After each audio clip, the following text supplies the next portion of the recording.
This one we're going to make about diversification. You can diversify your investments into many things. You can get into real estate and the stock market and some metals and yada, yada, yada. Myself, I prefer to stick with just the metals. I understand metals. I've been at it for a long time.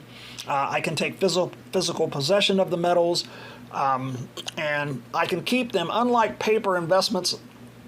Even unlike real estate, the state can come in and use that eminent domain and take your property if they want to, if they need it bad enough. Now, I'm sure they give you fair market value, maybe, but I just don't like the idea of that. I have my metals, I keep my metals, nobody knows that I've got my metals, and everybody's good to go. You know what I mean? It's I can live here with my metals and like a bloody pirate and with my peg leg and parrot on my shoulder and my tricorn hat. And anyways, you should be diversifying within the silver market itself, or the silver the kinds of metal that you have. You should be diversified in that anyways. At least two metals, the very least. And I'm going to say silver and gold if that's your thing, but I don't like gold. It's not volatile enough.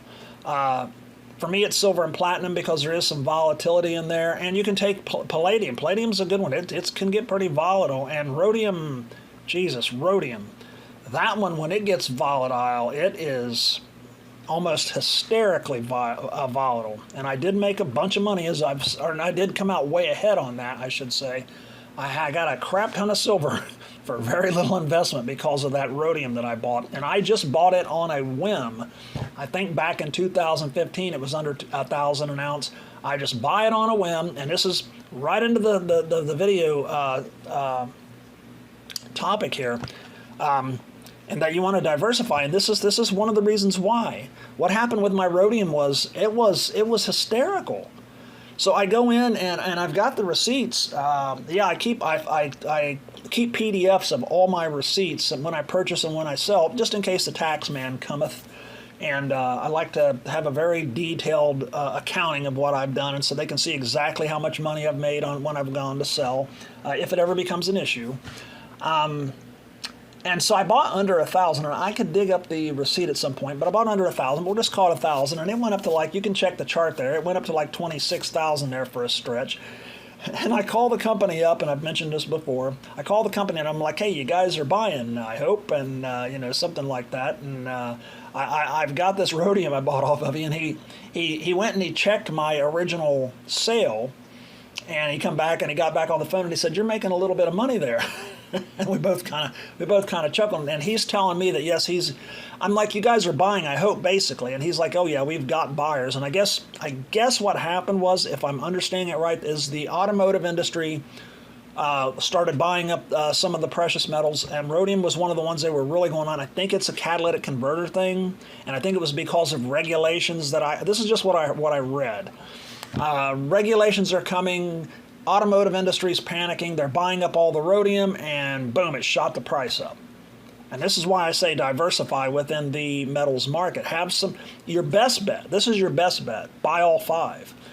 Have some gold, have some silver, have some palladium, have some platinum, and have some rhodium. The five there.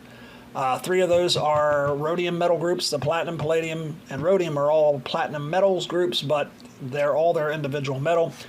Buy a little bit of all of them, because something like that can happen. Something like that has happened. And rhodium has done this twice. Years ago, it went up to 10 grand. I was actually looking at rhodium before it shot up and went up to about 10,000 years and years ago. I'm thinking 2005-ish, maybe? I mean, I can't remember the dates. It's been a long time ago, but I could have bought it cheaper.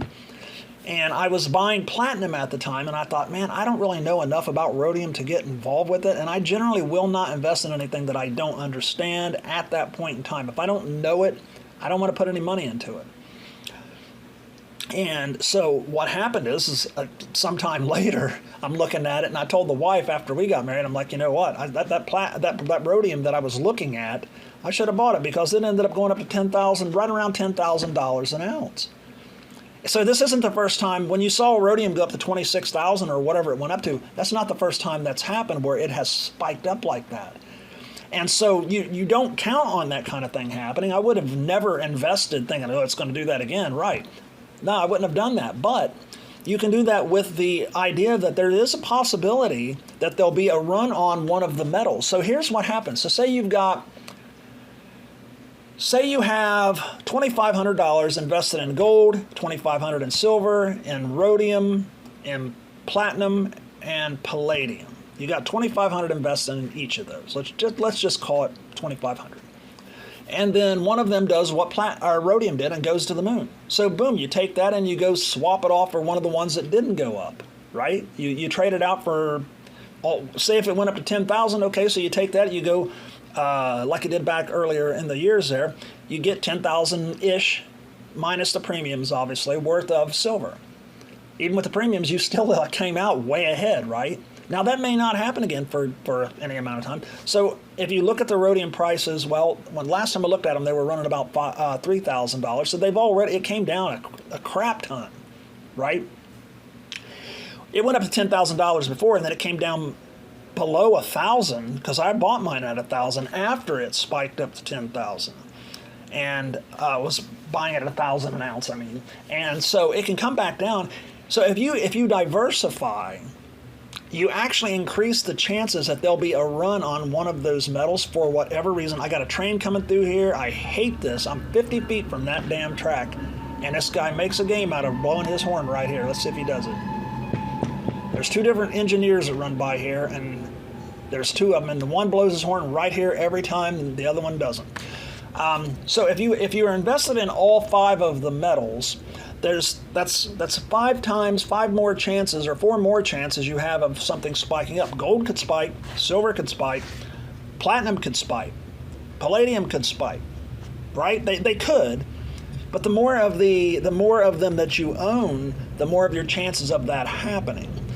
And somebody may say, okay, there's going to be, people are going to go nuts buying silver right now. So they go out and they buy up everything in sight, drive the price up to $55 an ounce. And now you can say, holy hell, my silver is worth twice what I paid with it. Not even screw the premiums. I'm going to go trade it off for some gold that hasn't gone up or platinum that hasn't gone up. Platinum's actually been up and down. It's actually been lower than the averages here. I got it at $8.50 an ounce here not too long ago.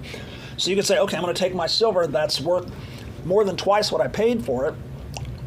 I'm going to swap it out for some platinum that's down a little bit, but it could be it could be running its equilibrium price, its average price, and you trade it out, and then you wait for silver to equalize again, and then you could do what I do. I rarely trade the metals back. What I do is I go ahead and I'll take that much cash back out of the bank and go buy more. So I would personally, I would trade it off for the platinum at that point if it went up. And then personally, when silver went back down to that average equilibrium price, I would just take $2,500 and go buy more silver. That's the way I do it.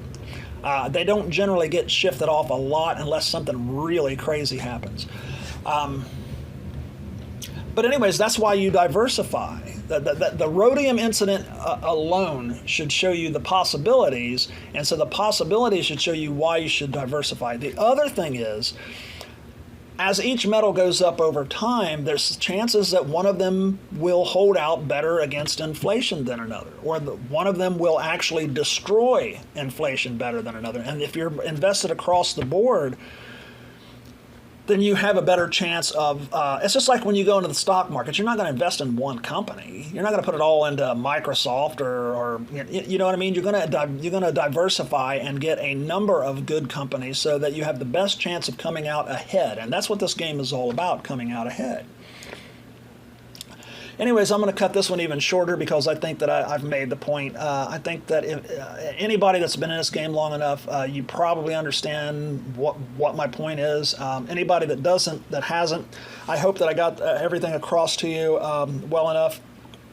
There really is nothing to be afraid of in silver any more than, say, the stock market or anything else. investing in precious metals. I've been doing it for nearly 4 decades. I'm still just overjoyed with the performance, and because of things like I've explained to you with the rhodium and trading the metals off and playing them off each other. That's a big factor here. That actually puts more enjoyment and fun into the whole metals investing. If you're buying just silver or just gold and that's all you really deal with, I can understand that there becomes a boredom factor to it. And I get that. I get that it's just a bunch of silver and you could lose interest. But playing all the metals off of each other actually does put a little bit more color into it, because you're not just sitting here waiting for one metal to do something. You know what I mean? And you can come out way ahead. I mean, not promising anything, but it's a possibility, and I've done it myself here. So anyways, y'all have a great day.